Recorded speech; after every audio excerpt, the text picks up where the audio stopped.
Hello friends, welcome to IAS PCS Kendra. Friends, इस video में हम बात करने वाले हैं भूगोल की मैपिंग की। देखिए, कंप्लीट भूगोल की मैपिंग मैंने करने की कोशिश की है। मतलब जितने भी इम्पोर्टेंट टॉपिक्स हैं, जितने भी टॉपिक्स हैं भूगोल के अंतर्गत जो महत्वपूर्ण है या फिर जहाँ से महत्वपूर्ण क्वेश्चंस बन सकते हैं, इंपॉर्टेंट क्वेश्चंस बन सकते हैं, कॉन्सेप्चुअल क्वेश्चंस बन सकते हैं, उनको मैंने मैपिंग से कवर करने की कोशिश की है। देखिए, नोट्स की बात करें तो जितने भी सब्जेक्ट्स हैं उनके नोट्स टेलीग्राम चैनल पर भी उपलब्ध है, और नोट्स का जो एक्सप्लेनेशन है, उनका जो वीडियो है वो भी यूट्यूब चैनल पर उपलब्ध है। लेकिन कॉन्सेप्ट्स की बात करें, अब तो कॉन्सेप्चुअल क्वेश्चन पूछे जा रहे हैं। हाँ, भूगोल में अभी भूगोल की बात हम कर रहे हैं, बाकी सब्जेक्ट्स की भी बात करेंगे। भूगोल की बात कर लिया तो भूगोल के अंतर्गत मैपिंग जो मैंने की है, यहाँ पर देखिएगा जितने भी इम्पोर्टेंट टॉपिक्स हैं जहाँ से कॉन्सेप्चुअल प्रश्न पूछे जा सकते हैं। जैसे देख लीजिए, ये पर्वत श्रेणियाँ हैं।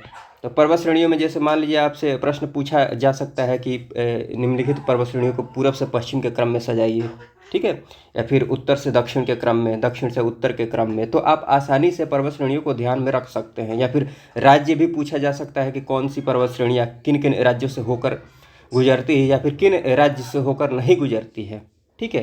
तो बहुत सारे प्रश्न बन जाते हैं मैपिंग से।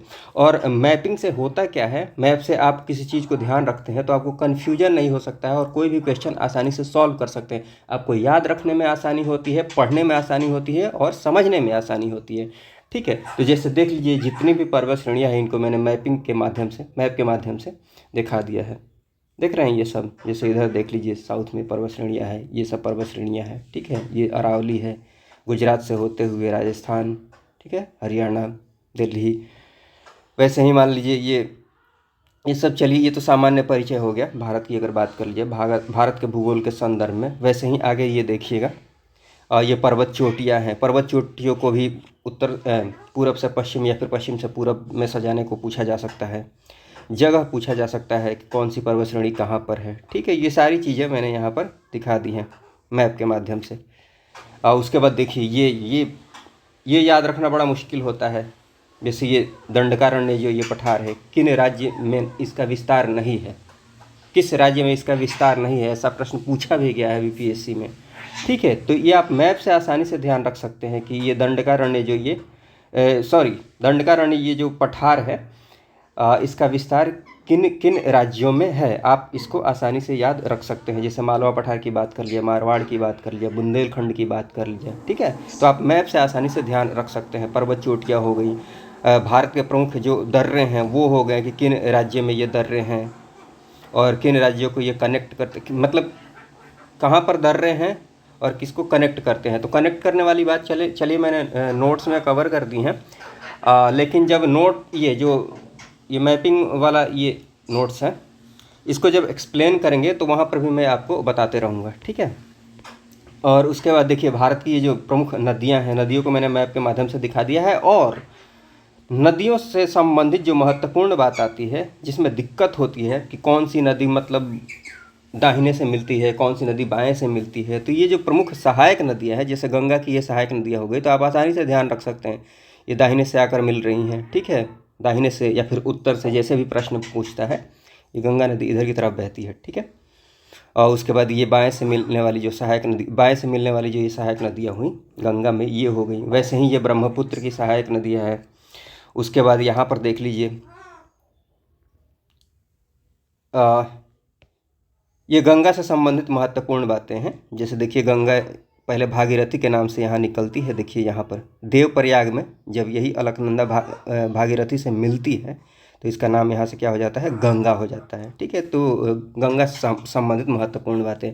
इसके अलावा अलकनंदा से आकर जैसे देखिए मंदाकिनी यहाँ मिल रही है, कहाँ पर मिल रही है, रुद्रप्रयाग में।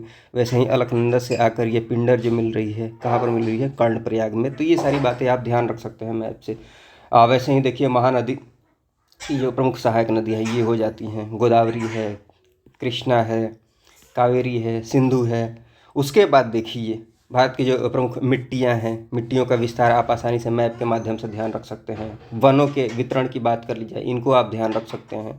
बंदरगाह की बात कर ली जाए, इनको आप आसानी से ध्यान रख सकते हैं। प्रमुख जो जनजातियाँ हैं, जितने भी टॉपिक्स हो सकते हैं भूगोल के अंतर्गत, उनको मैंने मैप के माध्यम से कवर करने की कोशिश की है, ठीक है। बाकी जो भूगोल के नोट्स हैं वो तो उपलब्ध है ही, जो ओवरऑल नोट्स हैं थ्रू आउट, जिसमें सिलेबस को कवर किया गया है, वो तो नोट्स टेलीग्राम चैनल पर उपलब्ध है, वीडियोज भी उपलब्ध हैं, ठीक है।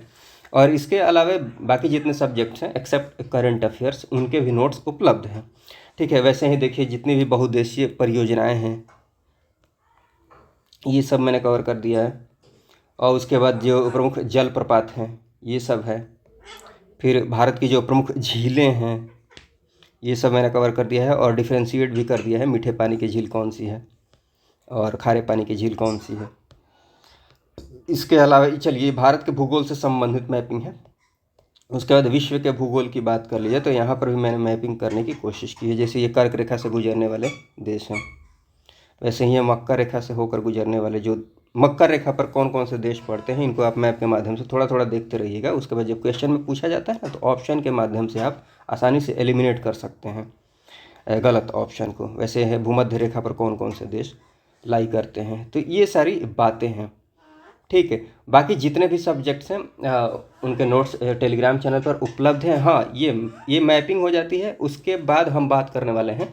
बात ये है, महत्वपूर्ण बात ये है कि जितने भी सब्जेक्ट्स हैं उनके वीडियोज भी उपलब्ध हैं चैनल पर। हमारी कोशिश अब ये होगी कि जितने भी कॉन्सेप्चुअल टॉपिक्स हैं, कॉन्सेप्ट के माध्यम से उन सभी टॉपिक्स को क्लियर करते चलेंगे, चाहे 72nd बीपीएससी हो जाए या फिर एईडीओ हो जाए या फिर कोई भी पीसीएस एग्ज़ाम हो, उनको ध्यान में रखते हुए, क्योंकि अब कॉन्सेप्चुअल प्रश्न पूछे जा रहे हैं। बाकी जितनी भी बातें हैं वो इसके पहले भी हमने कवर किया हुआ है, जितना भी सिलेबस है रिवीजन के पर्पज़ से कंप्लीट किया हुआ है। लेकिन अभी हमारा मुख्य जो फोकस होगा वो कॉन्सेप्ट पर होगा, ठीक है।